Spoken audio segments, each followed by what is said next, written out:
Okay, so about our lesson is about differentiation rules for algebraic functions. So first, let us define what is differentiation.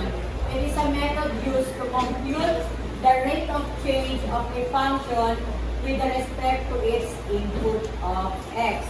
Okay, example for here is a diagram. Let's say we have here, so we have the input,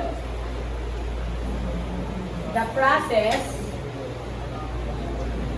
and the output. So the process is the differentiation.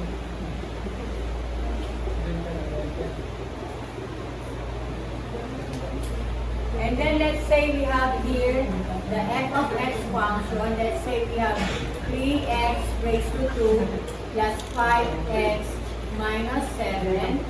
And then we have here the output, which is 6x plus 5. Okay, so take a look at what happened in the process. Again, we have here input, which is f of x, that is equal to 3x squared plus 5x minus 7. We go to a process called differentiation, and then the output becomes 6x plus 5. In your own understanding, what process applied in order to come out with this output? So what is the steps used, or what is the steps applied in order to come out with this output? What do you think in your own understanding? What happened? Yes po. Yung exponent po natin yung multiply sa 3, and then yung exponent natin minus 1, and then 5x, yung exponent which is 1 times 5, and x minus 1 is x raised to 0, so cancel po. And then constant is always equal to 0, so we use 6x plus 5. Okay. So the process is, first po, our step 1 is, okay, the exponent, okay, the exponent multiplied to the numerical coefficient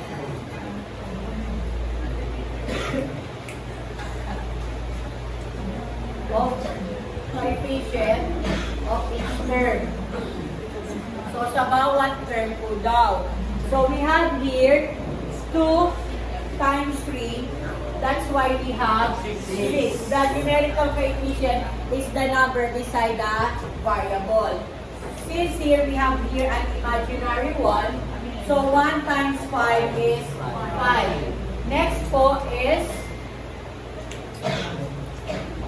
subtract 1 from the exponent of the variable. So we have here 2 minus 1 is 1. And then why we have constant 5 here? Because it means 5x raised to 1, which is 1 times 5. And then we have 1 minus 1, which is 0. So we have here 5x raised to 0, and we all know that any base with a power of 0 is always equal to 1. Kahit po ano yan, kahit pa 1 million raised to 0 is 1. Kahit po letter A raised to 0 is 1. So we have here 5 times 1. That's why we have 5 here. And then yung constant po, i-disregard na lang natin since there is no variable x. Okay, so let's say we have here another for our input. 5x raised to 4 plus 2x raised to 2 minus 7x plus 11. So, if we're going to derive, this is the symbol for the derivative. It means that, okay, if we're going to derive this one, Okay, the answer will become 20x3 plus 4x minus 7 for the first derivatives. Let's say, okay, so we have here for an example, so we have 4 rules in deriving algebraic function, but for now we're just tackle the 3 rules, and these are the sum and difference, the product rule, and the quotient rule. To follow na po yung chain rule. So yung rules to follow po, rules to follow in differentiation. So we have the letter A, sum and difference rule. So obviously, when we say sum and difference, the operation involved is addition and subtraction. Example po, we have here 5x raised to 7 minus 3x raised to 5 plus 2x raised to 3 plus 9x minus 7. Okay, so let's say I'm asking for the first derivative. This is the symbol for the first derivative. Ito po, yung merong gano'n na isa. Pag second derivatives po, 2. Kapag third derivatives, 3. Pero pag po fourth derivatives, number 4 na po siya. Then fifth, hindi na po yung 4 na gano'n kasi wala naman pong Roman number na 3 and that will be pag gano'n tsaka B. Pero wala naman pong symbol for that. Kaya po F raised to 4 for the fourth derivatives, tapos fifth, sixth, and so on. Okay, let's say we are trying to find the first derivative. So apply natin yung steps.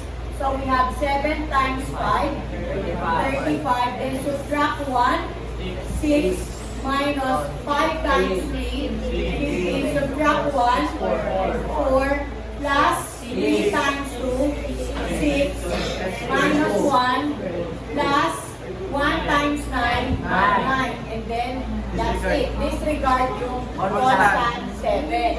Okay, this is for the first derivative. For the second derivative, yung first derivative, i-derive lang uli natin. Let's say we have 35 times 6, so that will be 318, 210 x raised to 5.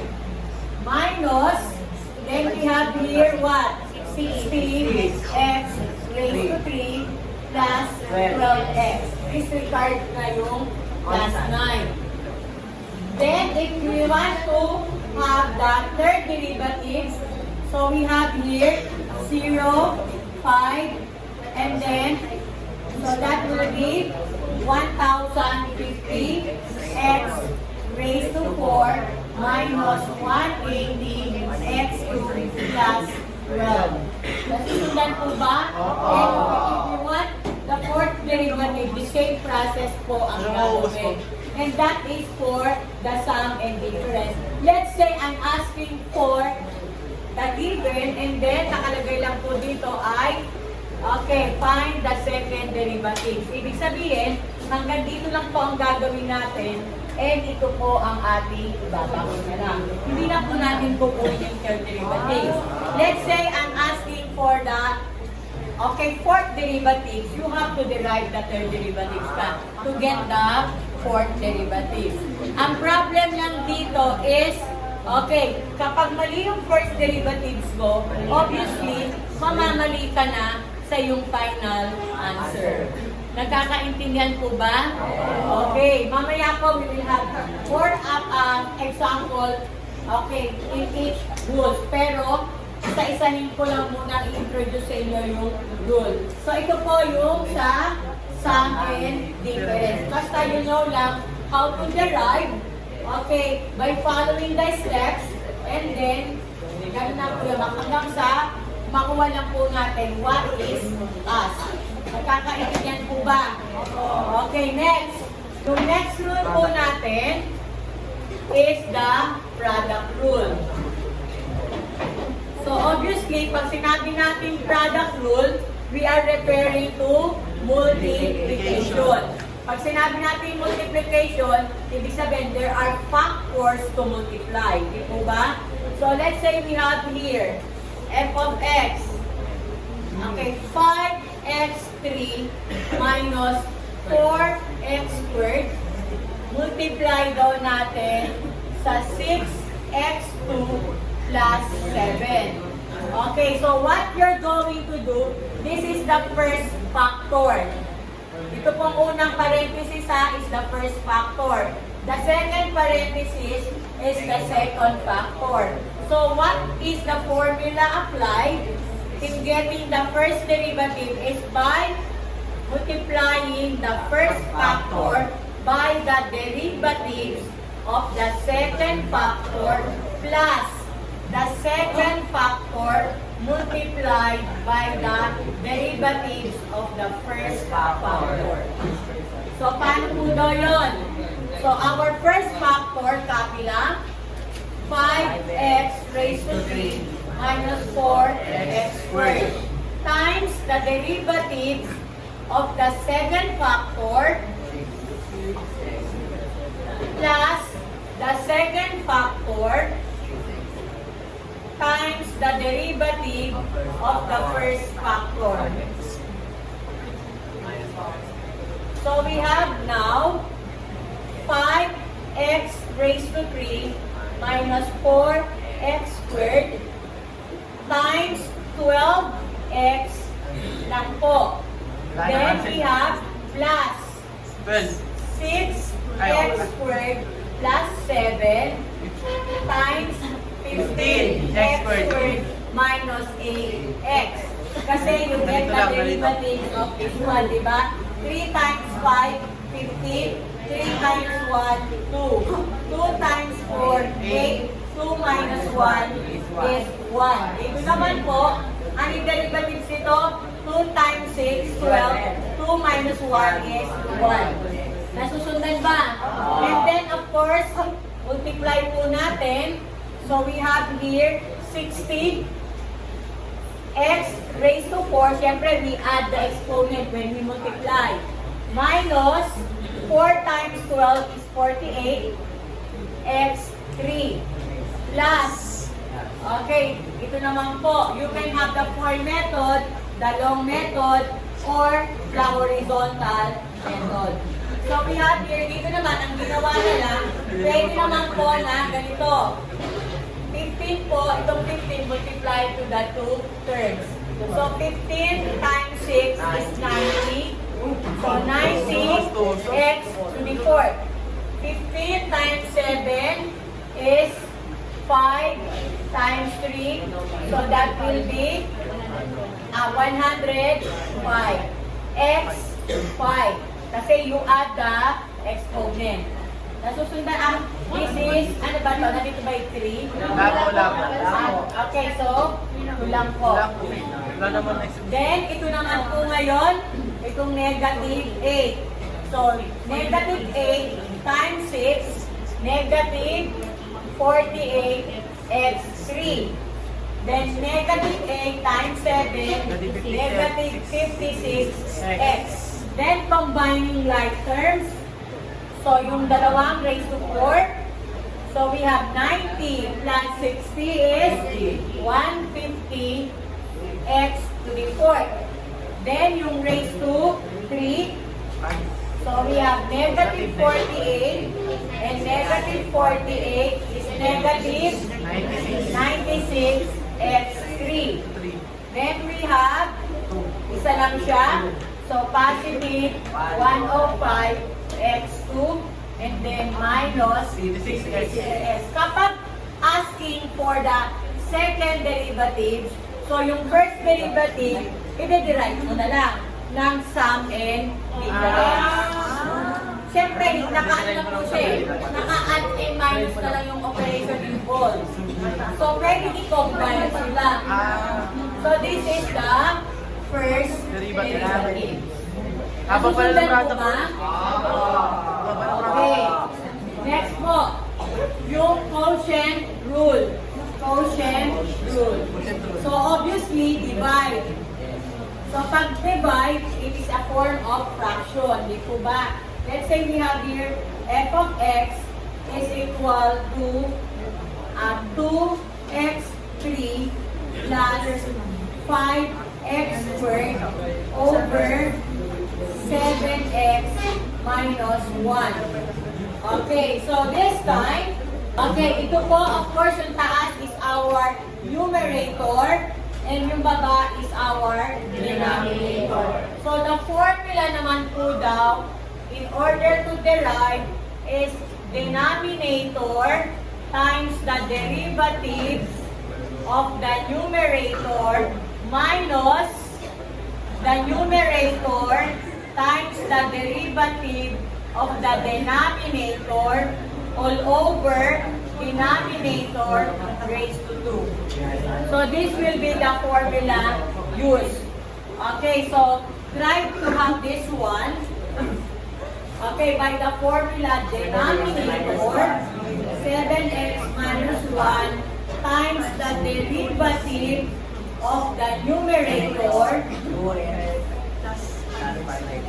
minus, lagi po natin lagyan ng grouping symbol kapag preceded by a minus operation. Okay, then we have here numerator 2x3 plus 5x squared. Okay, then we have times the derivative of the denominator all over 7x minus 1 raised to 2. Okay, so we have now 7x minus 1 times, ano po ulit derivatives niya? 6x raised to 2 plus 10x minus 2x raised to 3 plus 5x squared times the derivative of the denominator, 7. All over 7x minus 1 raised to 2. Okay, next po. Nasa ano lang tayo, as you can see, my given is only a binomial. Pero, there are instances na it can be a trinomial.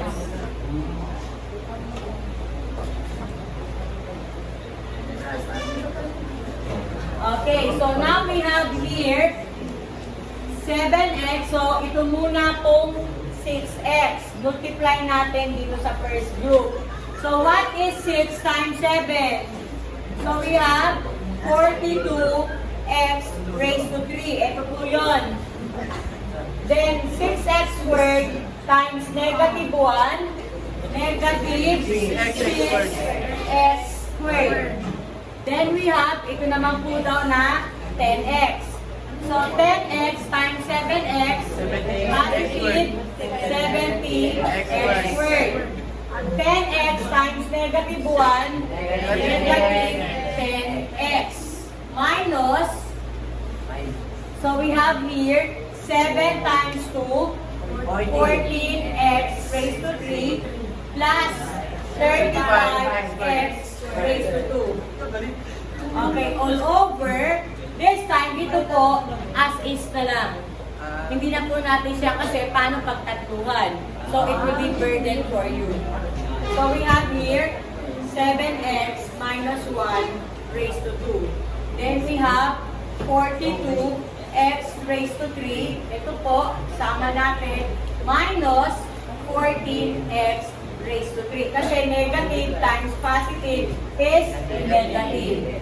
Then, we have negative 6x squared, negative times negative, negative, negative times positive, negative, 35x squared. Tsaka ito pa po, positive 70x squared minus 10x. Then, all over 7x minus 1 raised to 2. Then, we have here this one. 42 minus 14 is what? 28x raised to 3. And then, negative 6 times negative 6 and negative 35. Negative 41. Negative 41 minus 70. Positive 29. X raised to 2 minus 10x all over 7x minus 1. So this is the first derivative. Nakakaintindihan po ba? Okay. So, siguro I will not ask you to have the second derivative. Pag second derivative, kukunin niyo po, you have to have the square of this one. Pagkatapos, babalik ulit po tayo sa ruling na to. Nagkakaintindihan ba? Siguro hanggang dito muna tayo. Okay. So, going back. Okay, going back again doon sa ating sum and difference. Okay, pakikuha po yung third derivative. Okay, finally look for the third derivative. So, bali po ang paperwork po natin. Page 1 is about sum and difference. Page 2 is about the product rule. And page 3 is about the quotient rule.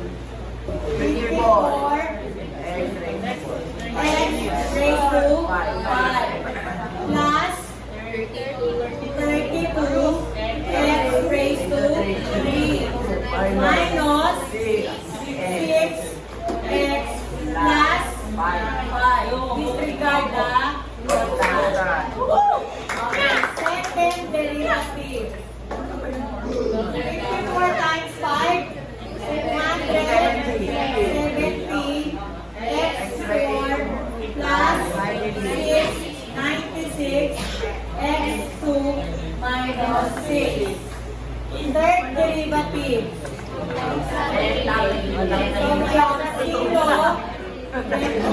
1080 x3 plus 12 plus 92 x. So this will be susundan po ba? Punta naman tayo sa product rule. Product rule, quiet. Basta may formula. Okay.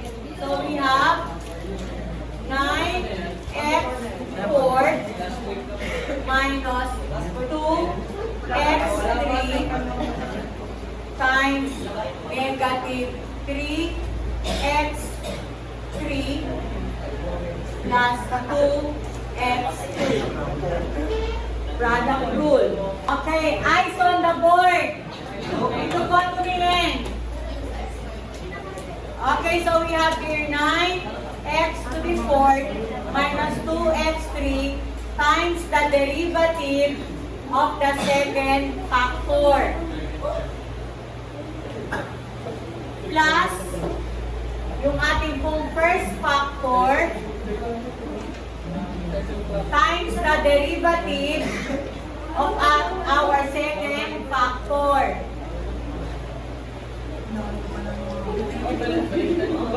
I mean, our second factor,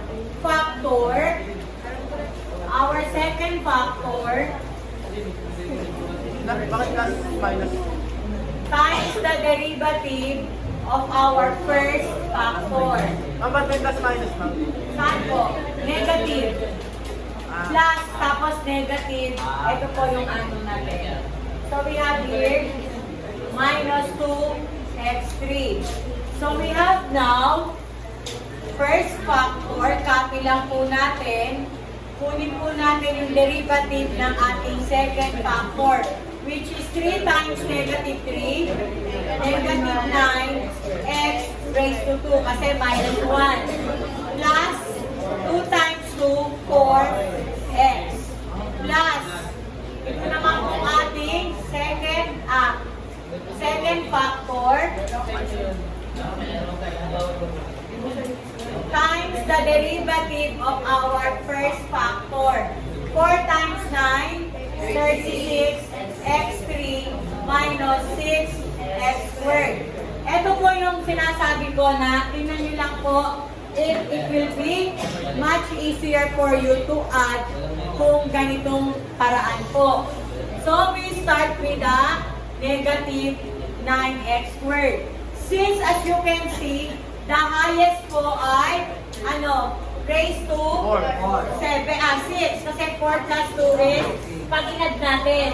So, ibig sabihin, yung ating column, gagawa tayo ng raised to 6, raised to 5, raised to 4, 3, 2, and then 1. Kung baga kung wala, let us just imagine pa horizontal kasi I think it is easier to add vertically rather than horizontally. Okay, so we have here, let's say we start with the negative 9x squared. So itatimes doon natin 1 by 1. So negative 9 times positive 9 is negative 81. Add natin x raised to 6. Then another ulit, negative 9 times negative 9 is positive, 18. Positive 18 x raised to 5. You add the exponent. Hindi natin i-multiply yung exponent. Ina-add natin, ha? Okay, next. Ito naman 4x. 1 at a time ulit. So we have 9 times 4 is 36. 4 plus 1 is 5. Dito natin ilalagay sa under ng 5. So 9 times 4 is positive 36x raised to 5. Then we have here, eto naman. 4 times negative 2 is negative 8. Negative 8x raised to 4. Add muna natin ngayon. So we have negative 81 x raised to 6.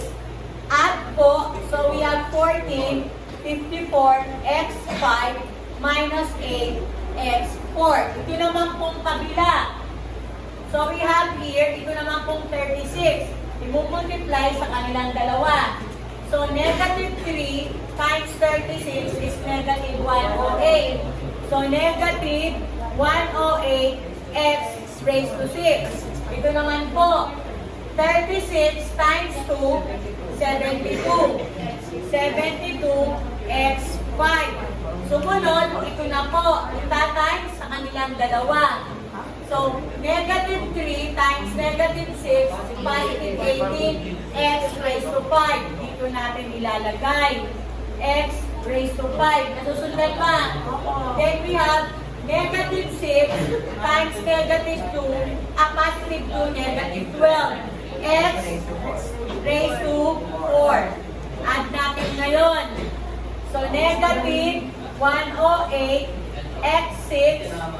Add natin. So, 90 x 5 copy 12 x 4. Tsaka natin ngayon ilalagay dito. So, negative 108 x 6 plus 90 x 5 minus 12 x 4. Tsaka natin ngayon i-add. So we have 8 tsaka 12, negative 20 x 4. Add. So we have 1, 4, 4 x 5. Then we have add, kasi similar term, 9, 8, 1, negative. So ito na po yung ating first derivative. Nasusundan po ba? So, ibig sabihin, it is much easier kasi, okay, mas madali po talagang mag-add ng vertical kesa sa horizontal. So, gagawin nyo lang, parang yung portion na to, i-add nyo muna ng vertical.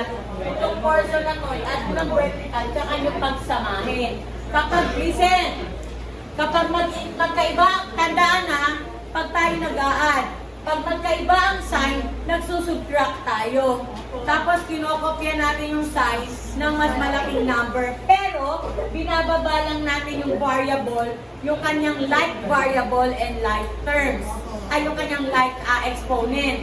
Okay, kapag magkamukha ng sign, ina-add natin at kinokopya natin ang sign. Ang common mistakes palagi dito sa pag-a-add, minsan hindi alam when are we going to add and when are we going to subtract. Tatandaan, pagpatayo na, pagpaganito na, titignan lang natin, pag magkamukha, add. Pag magkaiba, minus. Ganun lang po yun. Nakakaintindihan ba? Tapos pag tayo nagmumultiply, hindi po natin minumultiply ang exponent. Ina-add lang po natin ang exponent. Nakakaintindihan po ba? Okay, next. Last na sa quotient rule. May nakakuha ba nito? Okay, yung iba. Okay, quotient rule. Okay, first derivative. Quotient rule. We have the denominator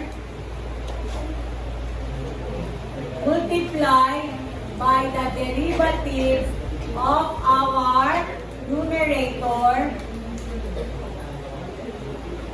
minus our numerator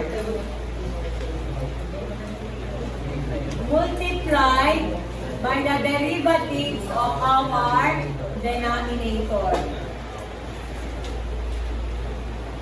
Then all over denominator multiplied by itself. So we have now 4x squared minus 5x multiplied by 21x2 plus 4x minus 7x3 plus 2x squared times the denominator, derivatives of our denominator, 8x minus 5. All over 4x squared minus 5x raised to 2.